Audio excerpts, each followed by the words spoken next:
everybody, welcome to the channel. I'm Pete here, and boy oh boy, we're getting into it. As the title suggests, we're going to talk about Amico Games on Evercade. Why not, right? Alright, so it's interesting, right? Like, I've got a long history with the Amico. Won't really go into that, probably bore you all, but I used to cover the Amico, their road to launch, on a previous channel, and you know, that whole thing went to went to poop, right? And you know, I thought long and hard about this video, asked a couple fellow friends about whether I should do this video. And you know, there's a lot of people, when you mention Amico, just go completely to the drama, right? And you know, that makes sense. They created a lot of their own drama through the years, and you know, like I say, if you're gonna be creating it, you probably deserve to live in it. So you know, people have told me, you know, Evercade does not need the drama and baggage and horseshite of the Amico on their system. Well, I'm like, screw that noise. I want to talk about the games. Because it wasn't all doom and gloom and complete crap with Amico. There was a lot of good people out there who were creating games in good faith for this system. And let's talk a little bit about that and why I think they would make a great fit, a new home on the Evercade. I don't know if this is technically possible. Probably not. I don't think this is going to ever happen. You know, the likelihood is completely, you know, really low, but you never know. You really never know. If there's just a chance we could see some of these games come out on the Evercade, you know, I think why not talk about it a little bit? So, you know, it's, for me, when I look at it, you know, seeing the Amico now, since I stepped away from even talking about it, doing videos on it for well over a year, you can see the complete picture. And sometimes, you know, people kind of look at the picture and just see all the negatives and all the crap. And I really don't want to get into that because there's, you know, let's be honest, there's a whole lot there. But I wanted to focus on the games because that's the whole reason I liked the concept of the Amico in the beginning, was retro reimagined games. So we're going to talk a little bit about that. And first thing I want to say is these games on the Amico were promised to be small little games, 100 megabyte games, maybe 500 megabyte games. So they can fit on the Evercade. They can fit on an Evercade cart, because Evercade right now carts old PlayStation 1 games, smaller PlayStation 1 games. So there's no issue there, cart size. So I think that is something that they don't need to overcome, is cart size. It wouldn't impact the manufacturing of the carts. Also, the Evercade is doing native stuff now. They're allowing developers to have access to, I guess, a quasi SDK for the system, so they can develop and port their games over directly instead of just being a pure ROM. So that's cool. That's good news there, right? Because if you want to port a game to any system, you need to be able to have access to the system tools and system hardware at that level, right? At an SDK kit level. So I think that's pretty good news. But really the biggest reason is all of these games, you know, that I'm going to talk about, like you got the missile command here. Another problem, these don't even stand up, right? Missile command. I got biplane. Oh, is that biplanes? Yeah, no, it's Moon Patrol. Biplanes, right? You know, these are the games, some of the ones I want to talk about. I want to talk about Cloudy Mountain, of course. That's probably the one I'm kind of missing the most, that I probably will never get a chance to play.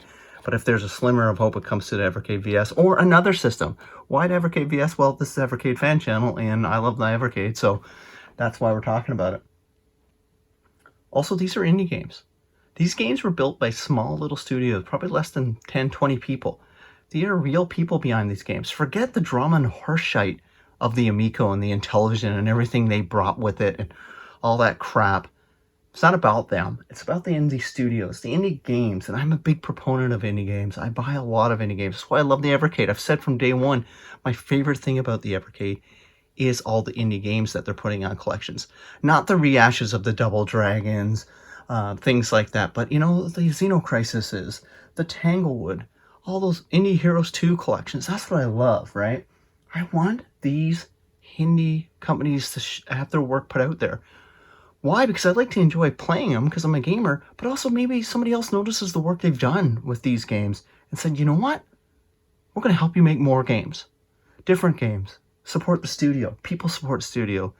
Also, these indie gamers can continue to make games, which is super important. We need indie gamers to make cool, innovative games. These are retro-inspired games that I believe deserve to be released and measured properly for their own. You know, if Cloudy Mountain comes out and sucks, I'll be the first one to tell you it sucks. I guarantee I will. But I'd like to be able to play that game. I want to know, is Moon Patrol any good? I want to know, you know, will these games stand up as their own titles? They look fun from the videos, but those videos you don't know, right? Any trailer video can be misleading. You just, that's just the way it is, you know? The Intellivision Amigos is the first one to put out trailers that, you know, of a game that might not represent the final product. But I want these games to be measured. I want them to go out and see if there's a market for these retro-inspired games. You know, Atari's doing it with their Recharge series, right? But these are licensed products from Intellivision's back catalog. I want to see those games out. I want game preservation. This is not game preservation. This is just a box with a cool little coin, I guess you can call it coin, and a little tap card that unlocks a license. I think they're, you know, this is not preservation. There's nothing on this. But in the Evercade, the ROMs are on the carts. They're preserved. And if we can get, you know, Moon Patrol put on a cart on the Evercade, it lives there. It's there. You know, you can always have access to it. And you may debate that, or, you know, ROMs versus, you know, originally developed games or whatever, but the games are on a physical media. They're not lost in a digital store that goes offline. This is not preserving. What I'm holding in my hands is not preserving games. It's just not. So I want these games to be preserved and be in the history of gaming. I want them there. And finally, it's for people like me, people like who originally got interested back in the day in these games. You know, it was a failed endeavor. I mean, the final straw's not been pulled yet. The nail's not been hammered in that coffin, but it's been a failed endeavor.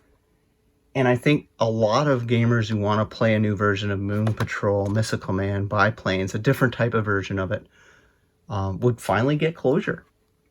And would finally be able to move on and play these games. Some of them, at least. The ones that the majority of the retro community got interested in these games in the first place was because of the retro-inspired titles.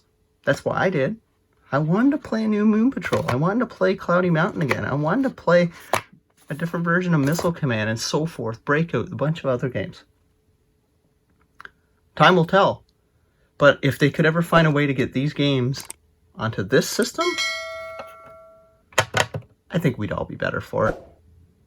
Let me know what you think in the comments. Bye, everyone.